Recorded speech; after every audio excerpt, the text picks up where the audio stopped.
Welcome back to the shop. I have to tell you that I have been feeling really unmotivated. The last video you saw was a couple of days ago. I really only have had about a week and a half, maybe 2 weeks to get this car back to track worthy.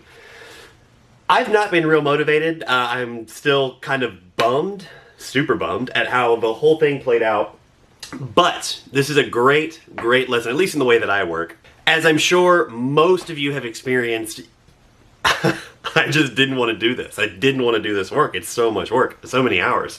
I have to force myself to get up, come down to the shop. You just have to do this. It's got to get done. You just have to do the work. So I come down here and get it started, and within 15 minutes of picking up the tools and getting to work, feeling a whole lot better about it, feeling way more motivated. That's where I am now. I got up this morning, took the trash to the dump, and came down here and said, you just have to get to work. That's all there is to it. You just have to do the work. What I'm doing here is learning about this car. Stuff I've never known. I've never taken this rear beam apart. I didn't know how any of this stuff looked or worked, and I'm learning about it. Gotta say, it's a good time. So I guess at the base of it all, just get to work. Just get up, go to the shop, go do whatever it is you do, and just start the work. Just do the work. It feels so much better once you get started. Anyway, that's my philosophy for the day. Let's check this beam out real quick. Okay, so luckily we drive small race cars here, so I can fit the whole rear suspension on one workbench, and I have all my tools out here.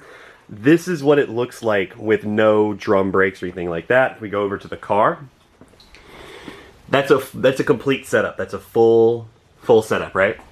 So if we look at the other side of this rear end here, you can see it's just a spindle.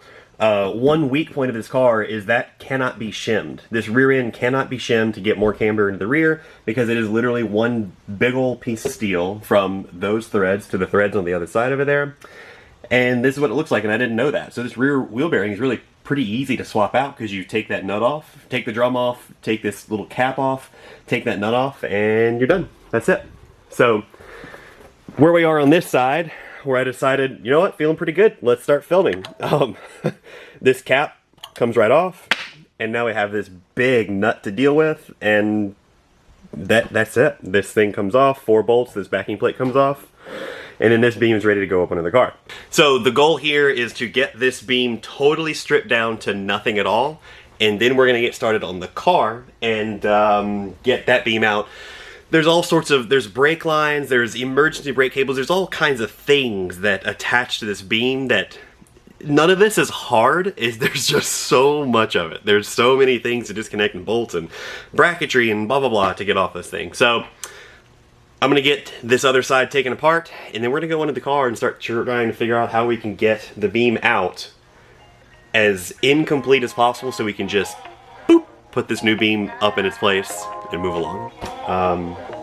Let's get started.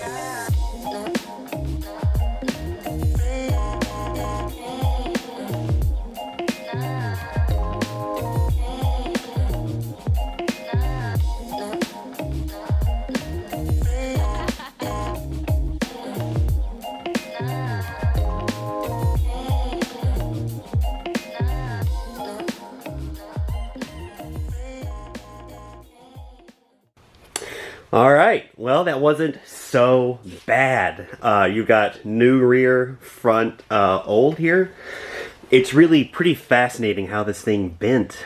Because this, I mean, all of this is relatively normal. The bend is literally just right here. It's so interesting. I mean, obviously, you know, that's a little more of an arc. That's a little more of a straight line, but it's fascinating how, I mean, she's bent. You saw the wheel. She's definitely bent, but it's kind of hard to see exactly where the bend comes into place. Anywho, so the next fear of mine is I am spec'd a rear sway bar, and you can see it there, that gray bar right there. I am spec'd that rear sway bar. It is spring steel. It's made to move around. I'm scared. I'm pretty sure that this spring cup was bent in as part of all this process. Kind of afraid that sway bar is junk now. I'm going to take those bolts out and see if it is under load. I expect it to spring back a little bit, but I don't know how much is enough, or if it's bad, or I'm not sure. So, with that in mind, this was not that bad. This was not so bad. As I was saying earlier, just get to work. Just get to work. It's probably not going to be as bad as you are building it up in your mind to be. The actual act of removing the beam, luckily I was able to find, I can't remember if I said this or not, but luckily I was able to find lots of bolts and stuff, and bracketry and stuff, so that I can leave the emergency brake cables in place. I can leave most of the brake lines in place, and I did not have to take apart the drum brakes. It's a backing plate, 4 bolts, pop that bad boy off, hang it up somewhere, we're done, that's it. So that's really cool, and that's really exciting, because that really cut this work down quite a lot. So there is nothing else except for the sway bar, so I'm going to bring the old beam to the workbench, we're going to pop that sway bar off, see how it looks, and then it's time to start putting the new beam back under there. Okay, let's see what this sway bar is all about.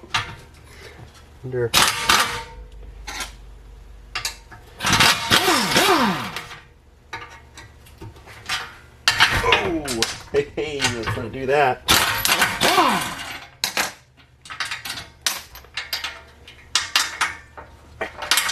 Kind of expect this thing to be under some hellacious stress. It'd be nice if it stood up on its own. But like that. We'll pop this last one loose. That's a pop. Yeah, that bolt is in there tight. Let's take the rest of this mess loose.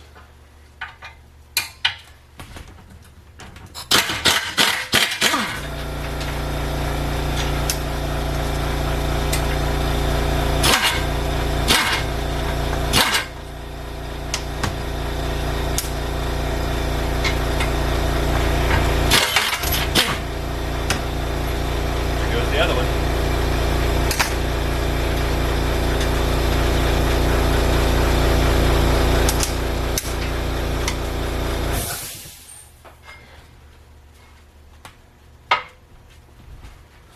Oh, there's one left right here.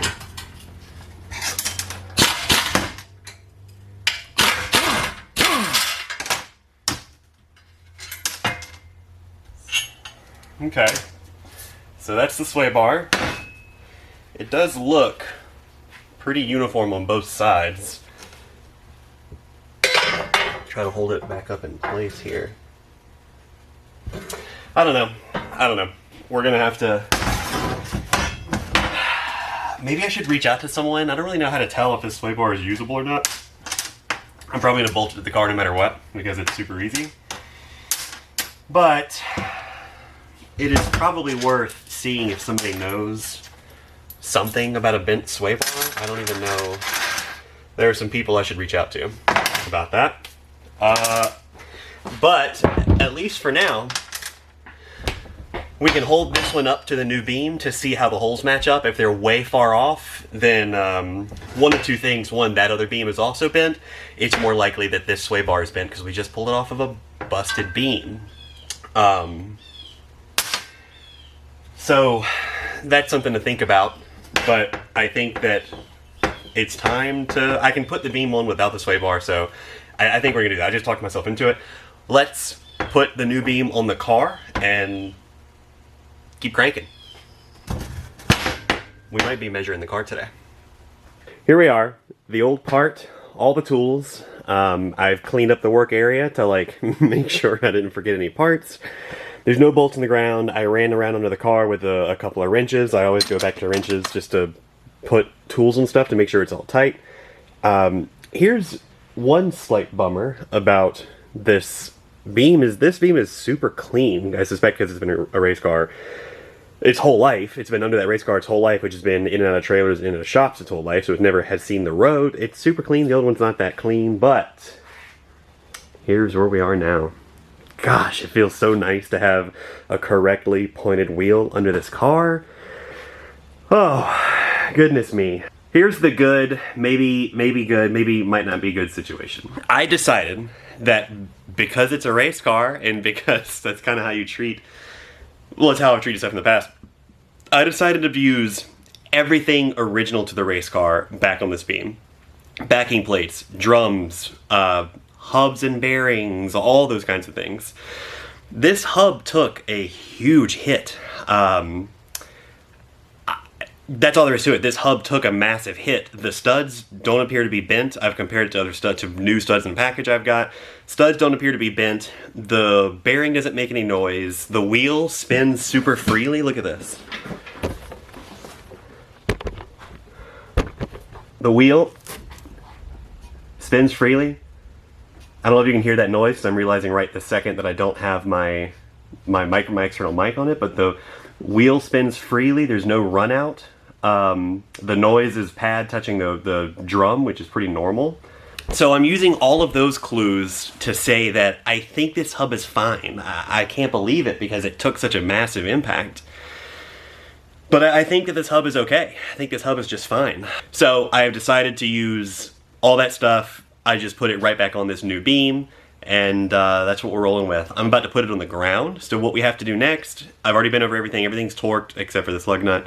These lug nuts. I replaced the shock with one of my old shocks from an old kit. Not ideal, but it's what we got. What we have to do now is put the car on the ground, and I'm actually going to measure from hub center to hub center on both sides to see if it's jacked up. I don't know, I guess.